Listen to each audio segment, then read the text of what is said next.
this is Cat's Diamond Painting. Welcome to my channel, or welcome back if you've joined me here before. I'm here today to do a post review of a kit that's a little bit different. This is 12 Days of Spookmas from Diamond Art Studio UK, and I did show an unboxing of this kit, so if you're not sure what this is all about, you might want to go check that out first, because it does explain how this kit is a bit different from your average diamond painting kit.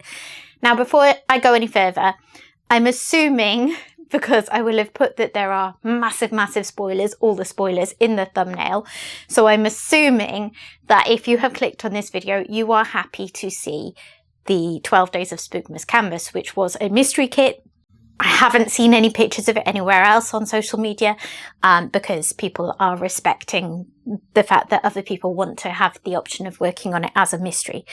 So I am going to show you the completed kit. To be crystal clear, I'm going to show you everything. So if this is a kit that you have, that you still want to work on and you want to do it as a mystery, this is not the video for you. Okay. I've even covered this up because you could sort of see through the back of the canvas at some of the images. And I just really don't want to spoil this, because as someone who enjoys mystery kits, and with your sort of typical mystery kits where it's a whole picture, I actually am one of those people that always goes in search of the images and spoils them for myself, because I really want to make sure that when I'm working on a whole big image, that it's one that I would like to do. I didn't do that with this one. This was a mystery for me. And I really enjoyed that, because it's a series of small pictures. It was the 12 Days of Spookmas, the 12 windows that all had a little Halloween style image. It wasn't a problem that I didn't know what it was, because it wasn't at all, what if I get halfway through and I don't like it, you know, like it could be with a big image, if you're fussy like me anyway. I know lots of people don't spoil mysteries for themselves. Anyway, that wasn't an issue, so I kept it as a mystery, and actually that really added to the enjoyment of doing a kit like this. So yes, do not watch any further if you don't want this kit spoiling for you. Okay, with that out of the way, I'll move this out of the way. And I'm going to show you the image. What I'm going to do, by the way, in this video, I will show you the image and talk through all the kind of usual post-review type things. But also, because of the nature of this canvas, where it is a little bit like a cross-stitch conversion, it's not exactly that, because this is a style of painting designed specifically and developed by Diamond Art Studio. I worked on this a bit differently to usual. So I started off with a canvas that was largely blank. It had symbols, as you normally expect with any diamond painting, for the border sections. And then there were little windows where it was just a black and white grid with no symbols. And I was supplied with charts, which came in this box here, to actually work off. So that was an option. And that is what is provided, but they also provide digital charts. And that is how I actually worked on it. So I thought I would talk you through a little bit how I actually worked on it, in case that is helpful for anyone else. I have a friend who is very good with these kind of things, who figured it all out when she did the Christmas one that they had last year. So she held my hand through it.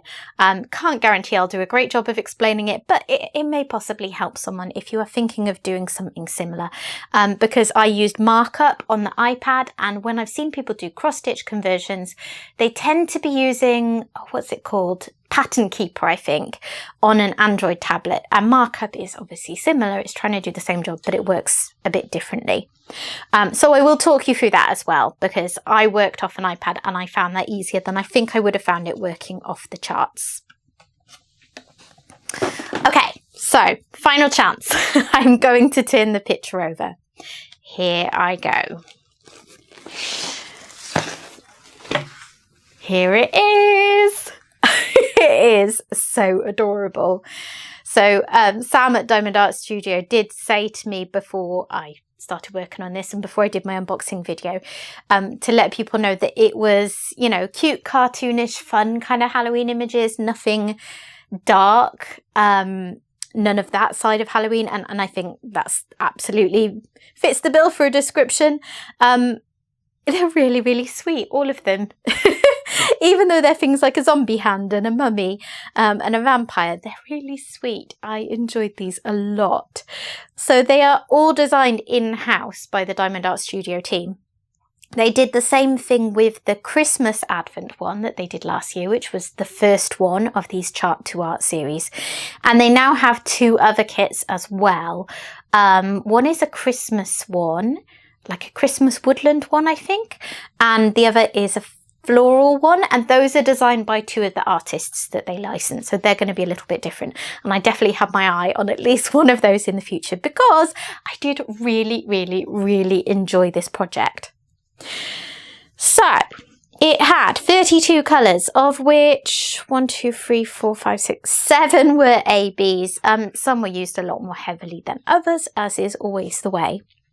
The border, I really like actually. Do you know what? When I was on the first row, and I got maybe 2/3 of the way through the first row, I thought, ooh, I'm going to struggle with the border. I'm going to get a little bit bored of how repetitive it is. And then something kind of switched. And as I got further into it, I really enjoyed the border. It was a real sort of switch off. No need to think because it's really repetitive. You've done the same thing again. And there was this kind of repetitive satisfaction to it. So actually the border did not end up being the problem that I thought it was. And because I was doing the same sort of, like the same thing over and over, I kind of had a pattern of, I'll do this colour, then I'll do this colour, then I'll do this colour.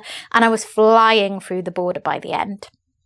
The images for this kit, you could open it as 1, 2, 3, 4, 5, 6, 7, 8, 9, 10, 11, 12 images and plot them however you wanted. So I worked on it in my usual order, which means I'd start on kits at the bottom because I find that easiest on my easel. And then I kind of move the canvas down and roll the bits that I've done at the bottom of my canvas as I go. So that's why mine is kind of upside down, if you like. This was day 1, 2, 3, 4, 5, 6, etc. It was really fun how I would often get a long way through a window before I had any idea what it was. Some kind of came together earlier than others. And some I was just guessing for a long time, or I'd think I knew what it was, but actually I didn't. Like this one I assumed was going to be a skull rather than a mummy. That one up there, the cat, for some reason I thought was an owl before I did the tail. Which, I mean, from the outline, it maybe could have been, but what do owls have to do with Halloween, Cat? Absolutely nothing. I think it must have been quite a challenge to come up with 12 good images, and they've done a really good job. The pumpkin snowman made me laugh. I wonder if that was the point at which they were running out of images a little bit, but it's actually one of my favourites because there's something really funny about it. I also really, really liked the spider with the web. These are ABs down here in the web. And the cauldron was another one I really liked. And the bats. So I did like those kind of maybe slightly more simple ones. But then the detail that was fit into, say, this one, the detail of the shading, I think is really, really cool. So I just enjoyed them all in different ways, really. In terms of how it was to work on, the symbols that were printed on the canvas on the border were all very clear. I really enjoy the weight of their canvases. And drills wise, so here are my leftover drills. Ooh, that did not want to open then. So I have got drills left in all of the colours. I did have quite a lot of trash for a kit this size. What is it? 45 by 50 centimetres. So this pot's reasonably full, and as always I like to caveat that with the fact I am very fussy. I reject drills for all sorts of things. But it's just luck of the draw. I've done other Diamond Art Studio kits and not had much in the way of trash. This one just had a little more. It's the way it kind of, you know, shook down at the factory, I guess. But I didn't run out of anything, so it's fine. There were a couple that came a little bit close. Like, I think there was one. Yeah, this AB. Because it wasn't used in the kit very much at all. So there weren't very many, and therefore there weren't very many spares, because spares are typically a percentage of the drills that you're supposed to have. So I think I've got 4 or 5 left of that one. But yeah, other than that, I didn't have any concerns I was going to run out of any of them. The colours that I used a lot of, you can see I still have a decent chunk of those. Yeah, and it all worked out very well. There's no gappiness. They have a really nice snug drill field, which is something that is very important to me with square kits. I like it when the drills really have to be squished in together. I find that very satisfying for placing, and I like that there's no gappiness and that it kind of keeps your drills straight naturally, because if you don't put them in the right place, there literally isn't room to get more in, so you correct it as you go, and then it looks nice and neat and tidy at the end. So there it is. What do you think? Has anyone else done this one? Or are you thinking about doing any of these? If you're still with me at this point, I hope that you don't have any regrets if you have now spoiled this for yourself. I wouldn't be put off working on it if you're thinking of, you know, if you're maybe thinking of picking this up for next year or something like that. Personally, I probably wouldn't remember what the images were, but that might be a me issue. But regardless, I would just say the process of working on it is really, really fun anyway. But yeah, it's really cool. I'm kind of regretful that I didn't do the Christmas one last year now. Although if I had done that, maybe I wouldn't have fancied this one, so who knows.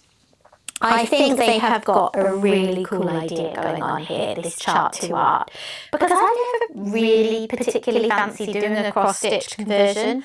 All the faff of kind of buying all the bits individually and finding somewhere you can get blank canvas and then getting all the drills in. So all of that work is taken care for you.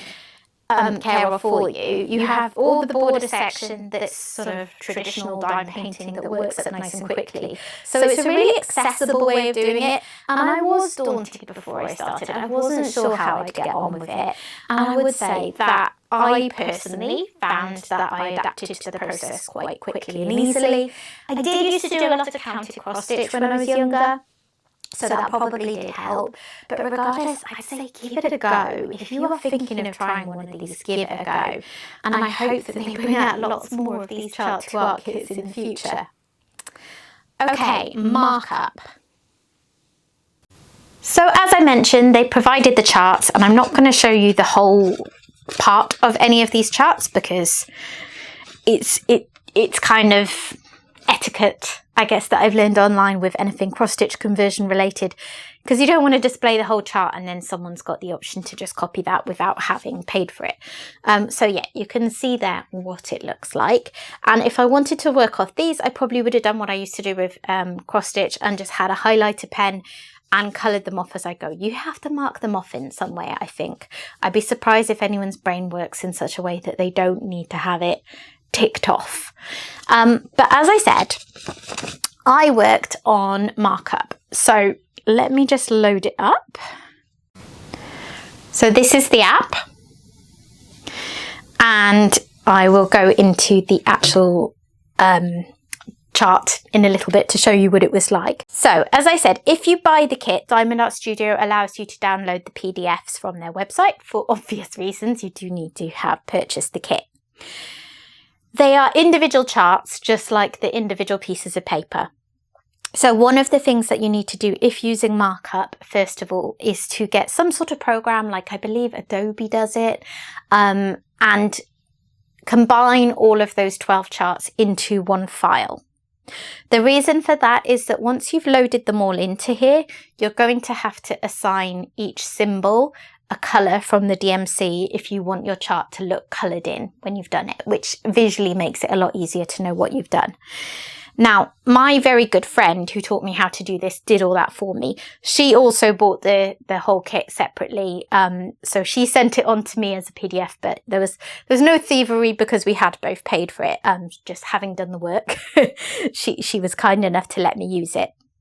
So once I had that PDF that had all of the 12 documents in a row, I loaded it into Markup now. I can't remember much about the process of doing that. We did a video chat and she held my hand through doing it. Sorry, I'm going to put that on Do Not Disturb so that you don't see any random notifications pop up. That was Sorted Food, who are a channel that I enjoy watching. Yeah, so you get it all loaded in. I believe that what she did when she worked on her first one was loaded up YouTube videos. isn't that what we all do, right? If you need your hand holding through something these days, YouTube videos are how she figured out how to do it. So that's what I would suggest doing if you don't have a handy friend who's going to teach you how to do it. So she got me through it. I got it all loaded into here, and I'm just going to show you what it looks like when you load into a chart. Yeah, so I had this preloaded so that it shows you a section of a chart for the reason that I said before. So there's various controls at the top. You use pan, zoom to move around or zoom in or out. You use this to select a symbol, and you use this to colour it in. So what you do when you first go into it, and the reason why you want to have them all linked, is you do this, click on each symbol, and then use this little button here to assign it the correct DMC, so that when you colour it in, it knows that a light blue is a light blue, a green is a green, etc, etc. So you have to go through and do that for everyone, which takes a little bit of time, and you definitely wouldn't fancy doing that 12 times over, hence the importance of having them combined into one PDF.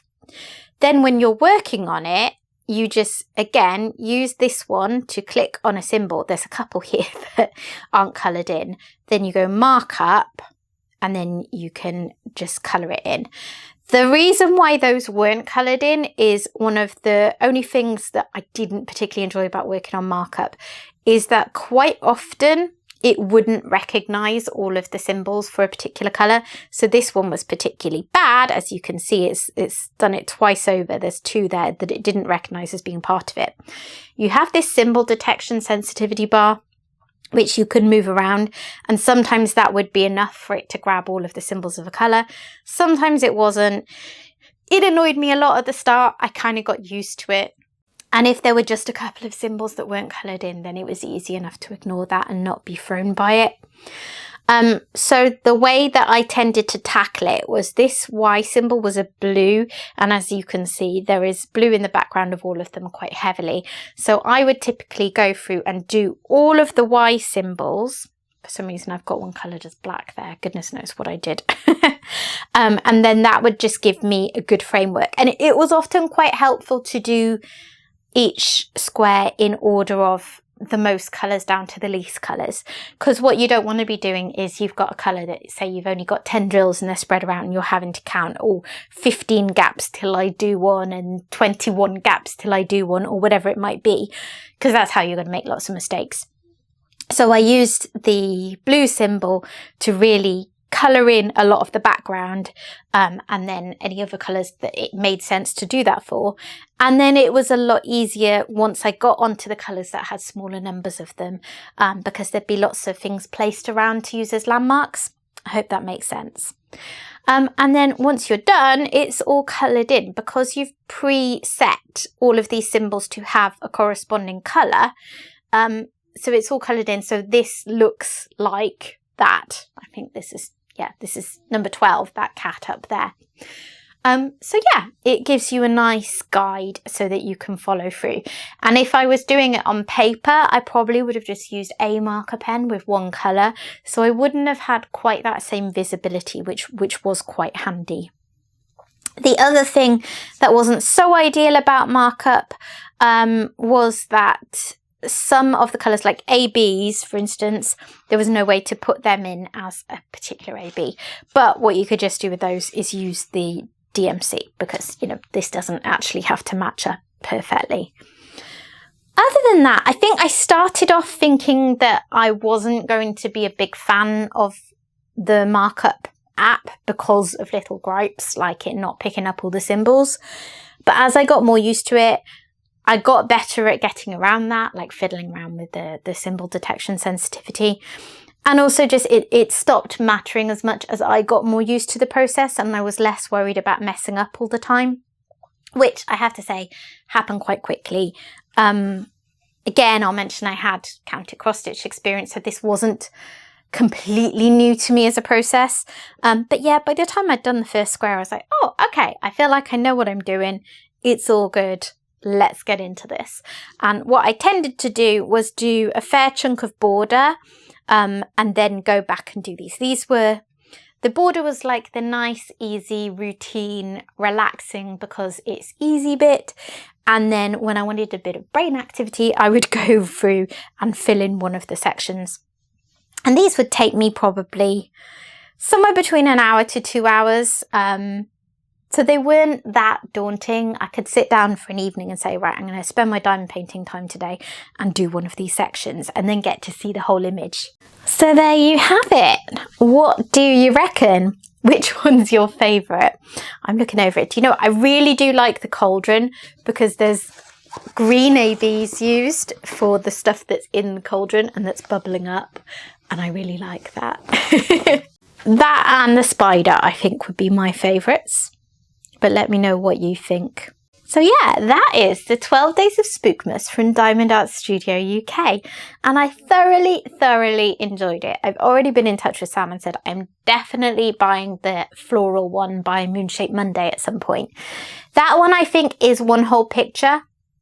So I'm kind of going against what I said before about finding out the image before I work on a mystery and trusting the process, because I just feel there's something about seeing it appear from absolutely nothing with no symbols really laid down even, that I like the way that scratches an itch in my brain if I do not know what it is until I'm seeing it pop out on the canvas.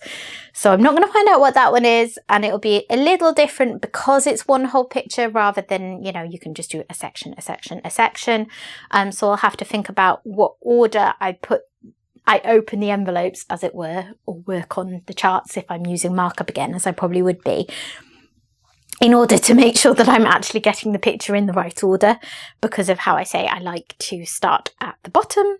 But that's all doable. I can figure that out. And yeah, it's a really great system of diamond painting. I strongly encourage you to try it out if you think this might be at all your sort of thing. I didn't do it last year because I wasn't sure enough that it would be. And I've loved it when I've got round to it. So yeah. There it is. Thanks for watching, guys. If you have enjoyed this video, please consider dropping a like on it. And if you're not yet subscribed to the channel, I would absolutely love to have you stick around. So please consider doing that too. And I will hopefully see you again soon. Bye bye.